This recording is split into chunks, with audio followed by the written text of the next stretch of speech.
Hello everyone जय Jagannath welcome to my new mini vlog song मैंने सकाळर नित्यकर्म सारी मु चली आसी झील को टिके मैगी बनै देवा लगी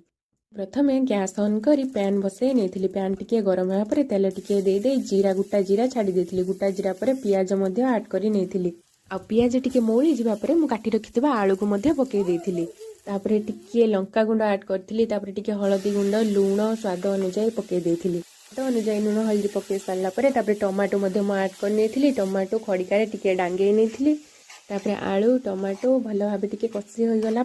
पानी दे देथिली पानी भल भाव टिके गरम है मुझे मैगी को छाड़ी देथिली तो मसला ऐड कर नहीं मैंने एमती मैगी लवर्स कौ मैंने अच्छा निहाती कमेंट बॉक्स रे कमेंट करेंगे तापर सांग मैंने मोर ये मैगी भल भाव बनी जाइथिला तो मु बाड़ी देथिली झील को खाइबा लगी झील बसी ये खाऊला सांग मैंने जय जगन्नाथ देखा नेक्स्ट ब्लॉग रे आशा करुछि आपण माने समस्ते भले रे वीडियो टी भल लागितले निहाती लाइक शेयर कमेंट सब्सक्राइब करिदेबे।